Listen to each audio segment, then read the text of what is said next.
شكوت إلى وكيع سوء حفظي فأرشدني إلى ترك المعاصي وأخبرني بأن العلم نور ونور الله لا يهدى لعاصي. അസ്സലാമു അലൈക്കും വറഹ്മത്തുള്ളാ. ഉക്കാസ് എഡ്യൂക്കേഷൻ അക്കാഡമിയിലേക്ക് ഏവരെയും സ്വാഗതം ചെയ്യുകയാണ്. ഷാ വലിയുല്ലാഹി ദഹലവിയെ കുറിച്ച് ഇന്ത്യൻ ലിറ്ററേച്ചറിൽ നിന്ന് നമ്മൾ സംസാരിച്ചു. ഇനി സിദ്ദീഖ് ഹസൻ ഖാൻ അൽ ഖനൂജി PSC പരീക്ഷകളിൽ ഇദ്ദേഹത്തിൻ്റെ ഗ്രന്ഥങ്ങൾ ചോദിക്കാത്ത പരീക്ഷകൾ കുറവാണ്. അപ്പോൾ സിദ്ദീഖ് ഹസൻ ഖാൻ അൽ ഖനൂജിയുടെ ജീവചരിത്രത്തെക്കുറിച്ച് നമ്മൾ കുറച്ച് മനസ്സിലാക്കുകയും ഇദ്ദേഹത്തെക്കുറിച്ച് ചോദിച്ച ഗ്രന്ഥങ്ങൾ, ഇദ്ദേഹത്തിൻ്റെ ഗ്രന്ഥങ്ങളെക്കുറിച്ച് കൂടുതൽ പഠിക്കുകയും ചെയ്തു കഴിഞ്ഞാൽ നമ്മളെ സംബന്ധിച്ചിടത്തോളം നമ്മുടെ PSC എക്സാം വളരെ എളുപ്പമായി മാറും. അപ്പോൾ അതിനുവേണ്ടി വളരെ അധികം പ്രയത്നിക്കുക.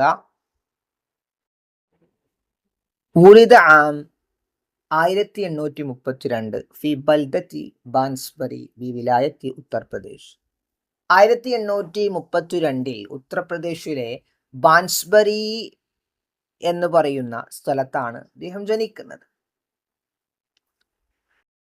നോക്കൂ, ചരിത്രം പരിശോധിച്ചാൽ മനസ്സിലാകും. അതിനുശേഷം അദ്ദേഹത്തെ പിതാവിൻ്റെ ജന്മനാടായിട്ടുള്ള ഖനൂജിലേക്ക് കൊണ്ടുപോകുന്നത്. അവിടെ വെച്ചിട്ടാണ് അദ്ദേഹം 1830 അന്തരിക്കുന്നത്. ഹിജറ വർഷം നോക്കിക്കഴിഞ്ഞാൽ ഹിജറ 1248 ജനിക്കുകയും 1308 വഫാത്താവുകയും ചെയ്യുന്നുണ്ട്. നോക്കൂ, വയന്തമി ഇലാ ഉസ്റത്തിൽ ഇമാം ഷാ വലിയുല്ലാഹി ദഹ്ലവി. സാംസ്കാരികപരമായിട്ടും പ്രബോധനപരമായിട്ടൊക്കെ അദ്ദേഹം ഷാ വലിയുല്ലാഹി ദഹ്ലവിയുടെ കുടുംബ പരമ്പരയുമായിട്ട് ബന്ധപ്പെട്ടിരിക്കുന്നു എന്ന് നമുക്ക് മനസ്സിലാക്കാൻ സാധിക്കും. നോക്കൂ, അദ്ദേഹം തൻ്റെ കാലഘട്ടത്തിലെ അതുല്യ പ്രതിഭയും ഹദീസിൻ്റെയും ഖുർആനിൻ്റെയും വ്യാഖ്യാതാവും അറബി ഭാഷാശാസ്ത്രങ്ങളെ പുനരുജ്ജീവിപ്പിച്ച വ്യക്തിയും ഇന്ത്യൻ ഉപഭൂഖണ്ഡത്തിലെ ജ്ഞാനപ്രതിഭയുമായിരുന്നു എന്ന് നമുക്ക് അദ്ദേഹത്തിൻ്റെ പഠനങ്ങൾ വ്യക്തമാക്കി നൽകുന്നുണ്ട്. തുവഫിയ വാലിദുഹു വഹുവ ഫി സാദിസതി മിൻ ഉംരിഹി. അദ്ദേഹത്തിന് 6 വയസ്സുള്ളപ്പോൾ പിതാവ് മരണപ്പെടുകയാണ്. അദ്ദേഹത്തിൻ്റെ പൂർവികരെ കുറിച്ച് നമ്മൾ പരിശോധിച്ചു കഴിഞ്ഞാൽ മദീനയിൽ നിന്നും ഡൽഹിയിലേക്ക് കുടിയേറി പാർത്തവരാണ് എന്ന് മനസ്സിലാക്കാൻ സാധിക്കും. ഓക്കെ. ദറസൻ നഹ്വ വസ്സറഫ والمنطق والبلاغة على يد الشيخ أحمد حسن ഷഖീഖ് നവാബ്. സിദ്ദീഖ് ഹസൻ ഖാൻ അൽ ഖനൂജിയുടെ സഹോദരനായിട്ടുള്ള ഷെയ്ഖ് അഹ്മദ് ഹസനിൽ നിന്നാണ് ബലാഗയും മന്തിക്കും സൊറഫൊക്കെ അദ്ദേഹം നഹ്വൊക്കെ പഠിക്കുന്നത്. പിന്നീട് കാൺപൂരിലേക്ക് അദ്ദേഹം യാത്ര തിരിക്കുന്നുണ്ട്. അവിടെ നിന്നാണ് ഷെയ്ഖ് മുഹമ്മദ് മുറാദ് അൽ ബുഖാരിയിൽ നിന്ന് ശാസ്ത്രശാഖയിൽ വിജ്ഞാനം നേടുന്നത്.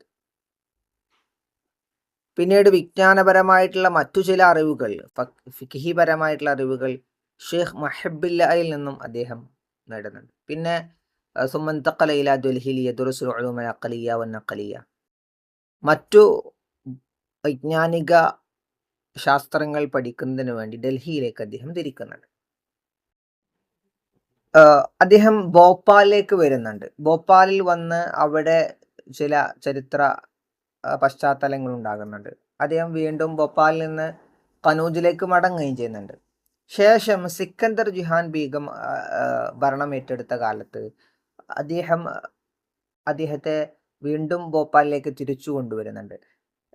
അയ്യൻതുഹു അൽ അമീറ സിക്കന്ദർ ജഹാൻ ബീഗം ഫി വളീഫത്തി റസ്മിയത്തിൻ ലി കിതാബ് താരിഖ് ഭോപ്പാൽ.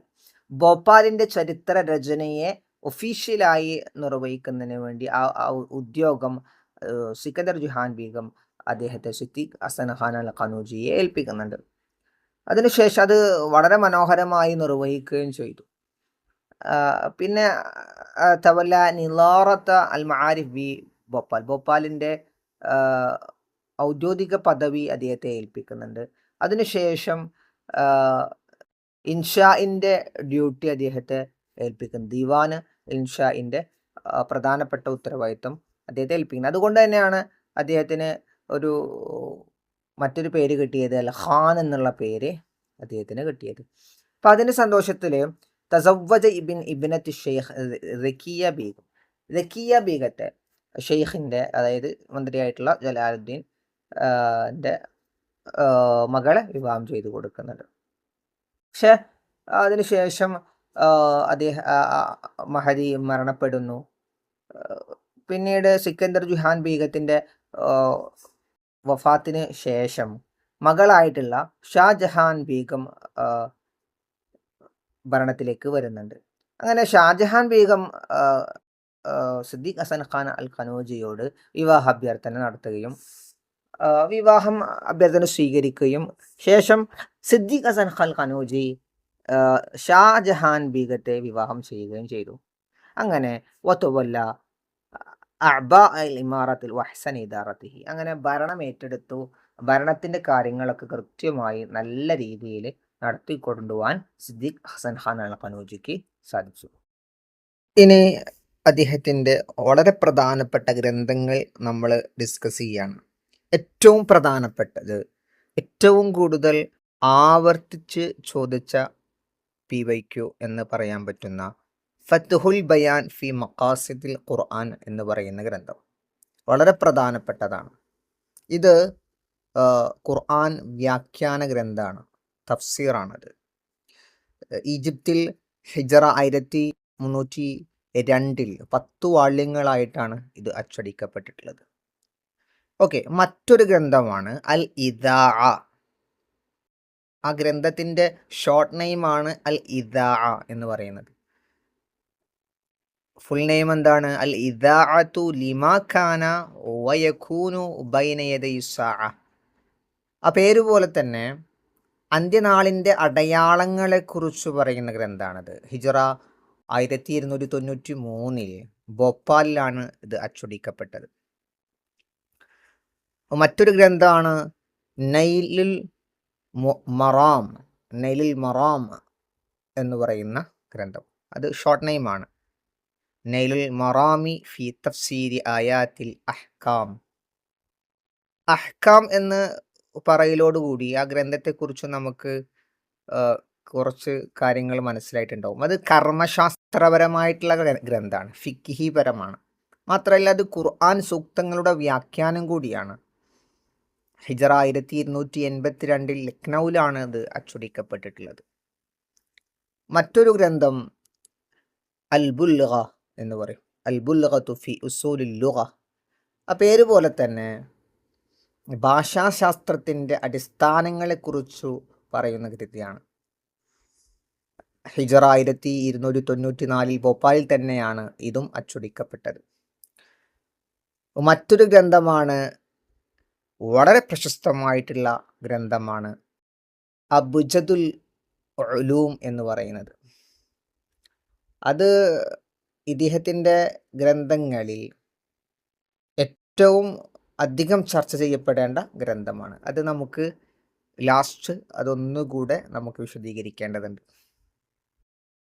മറ്റൊരു പ്രധാനപ്പെട്ട ഗ്രന്ഥമാണ് സ്വഹീഹുൽ ബുഖാരിയുടെ വ്യാഖ്യാനായിട്ടുള്ള ഷറഹായിട്ടുള്ള ഔനുൽ ബാരി. പൂർണ്ണനാമം ഔനുൽ ബാരി ലിഹല്ലി അദില്ലത്തിൽ ബുഖാരി എന്ന് പറയുന്ന ഗ്രന്ഥം. PSC എക്സാമുകളിലും കാഡറ്റ് സെറ്റ് എക്സാമുകളിലും ആവർത്തിച്ചു വന്ന ഒരു ക്വസ്റ്റ്യനാണത്. ഔനുൽ ബാരി ആരുടെ ഗ്രന്ഥമാണ് എന്നതൊക്കെ ചോദിക്കാം. അസ്സിറാജുൽ വഹാജ് എന്ന് പറയുന്ന മറ്റൊരു ഗ്രന്ഥം.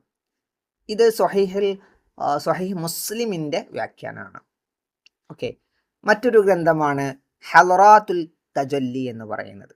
ഇത് ആത്മീയത, സർഗാത്മകതയെ കുറിച്ചൊക്കെ പറയുന്ന കൃത്യമായ ഒരു ഗ്രന്ഥമാണ് ഹലറാത്തുൽ തജല്ലി എന്ന് പറയുന്നത്. മിന്ന ഫഹാത്തിൽ തഹല്ലി എന്ന് പറയുന്ന ഒരു ഗ്രന്ഥം.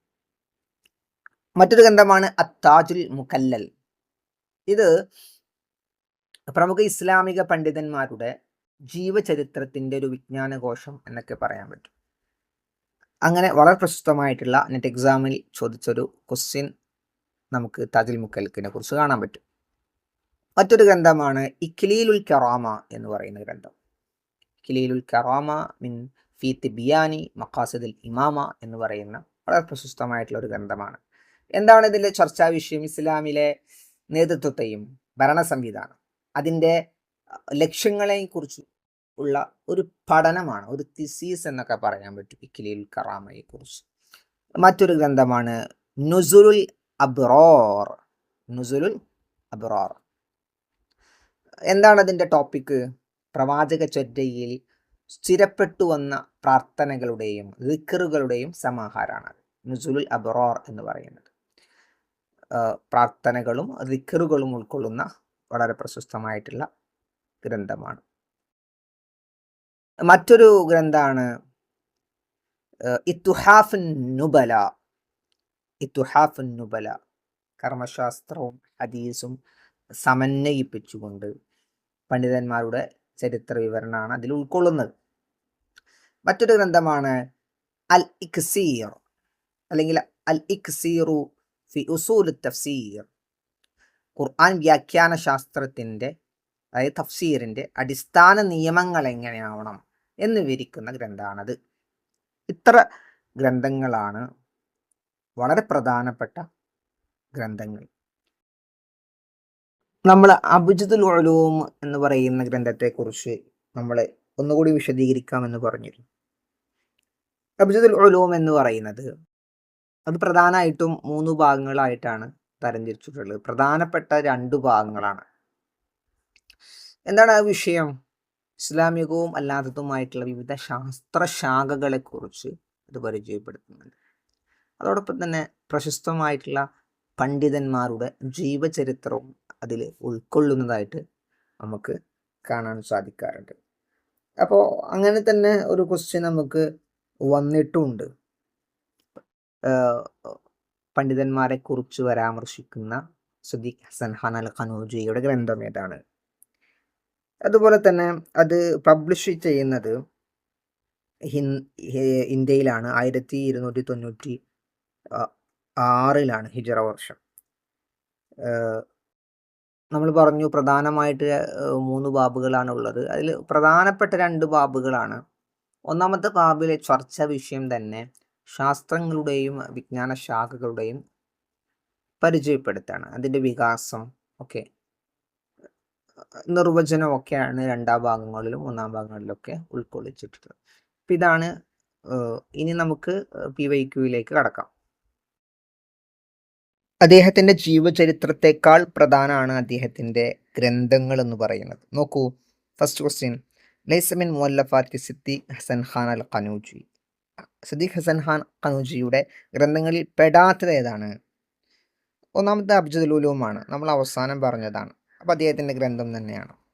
ഫതുൽ ബയാൻ ഫി മഖാസിദിൽ ഖുർആൻ അദ്ദേഹത്തിൻ്റെ ഗ്രന്ഥമാണ് ആദ്യമായി പറഞ്ഞത്. പിന്നെ നൈലുൽ മറാമാണ്, അതും നമ്മൾ ഡിസ്കസ് ചെയ്തതാണ്. പക്ഷേ ഡി അത്തഫീമാത്തുൽ ഇലാഹിയ എന്ന് പറയുന്നത് ഷാ വലിയുല്ലാഹി ദഹ്ലവിയുടെ ഗ്രന്ഥമാണ്. അപ്പോൾ അതാണ് അതിൽ പെടാത്തത്. അപ്പോൾ ലൈസം എന്ന് പറഞ്ഞാൽ അതിൽ പെടാത്തത്, അദ്ദേഹത്തിൻ്റെ ഗ്രന്ഥങ്ങളിൽ പെടാത്തത്. അടുത്ത ക്വസ്റ്റ്യൻ നിങ്ങൾക്ക് നോക്കാം. അടുത്ത ക്വസ്റ്റ്യൻ ഫതുഹുൽ ബയാൻ ഫി മഖാസിദിൽ ഖുർആൻ എന്നാണ്. അത് ആരുടെ ഗ്രന്ഥമാണ്? മിൻ ആസാരി, സംശയമില്ല. അൻവർ ഷാ കശ്മീരിയുടെ അല്ല, ഗുലാം അലി ആസാദ് അൽ ബലഗ്റാമിയുടെ അല്ല, ഷാ വലിയുല്ലാഹി ദഹ്ലവിയുടെ അല്ല, സദീഖ് ഹസൻ ഖാൻ അൽ ഖനൂജിയുടെ ആണ് എന്ന് വ്യക്തം. അടുത്ത ക്വസ്റ്റ്യൻ നോക്കൂ. ലൈസ മിൻ മുഅല്ലഫാത്തി സിദ്ദീഖ് ഹസൻ ഖാൻ അൽ ഖനൂജി.